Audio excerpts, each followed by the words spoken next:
நீங்கள் பைபிளை திறந்து குத்து மதிப்பாக ஒரு வசனத்தை எடுத்து அதிலிருந்து ஸ்பாட்டில் உங்களுக்கு ஒரு மெசேஜ் சொல்ல போகிறேன். எந்த வசனமே வரமாட்டேங்குது. ஐயோ, ஓடு போட்ட வசனத்தை பார்க்கும்.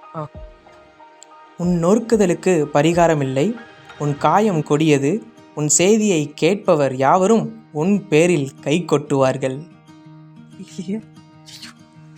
என்னது நாகுமா? நாகும்ல எதை பற்றி போட்டிருக்கு? நினைவே குறித்த ஆண்டு சொல்கிறாரு. நாகும்னா கம்ஃபோர்டர்னு அர்த்தம். ரொம்ப பொறுமையாக இருக்கிற ஆண்டு பாருங்க. பொறுமையாக இருக்கார்ல, ரொம்ப பொறுமையாக இருக்கார்ல. அந்த கடைசியில் போட்டு தள்ளிடுவார்.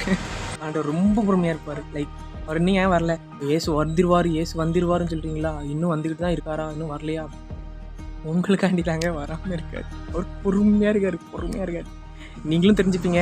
நீங்களும் அவரை தெரிஞ்சுக்கிட்டு அவருடைய ராஜ்யத்தில் பங்கடைகிறதுக்கு நீங்கள் பாத்திரமாக மாறிடுவீங்க. அவரை விசுவாசித்து நீங்கள் ரசிக்கப்பட்டுருவீங்க அப்படிங்கிறதுக்காக அவர் வெயிட் பண்ணிக்கிட்டு இருக்காரு. மற்றபடி ஒன்றும் இல்லை. இல்லைனா இந்த நினைவுக்கு இப்போ நம்ம வாசித்தோம் பார்த்தீங்களா வசனம், அது வாசிக்கிறதுக்கே பயமாக இருக்குது. அந்தளவுக்கு பயங்கரமான வசனமாக இருக்குது. அந்த மாதிரி கதம் தான். அதனால் ஏசப்பா இப்போ பொறுமையாக இருக்கிற இந்த காலத்தில் ஏசப்பாவை ஸ்ட்ராங்காக பிடிச்சிக்கோங்க. ஆண்டவர் உங்களை நிச்சயமாக சூப்பராக வைப்பார்.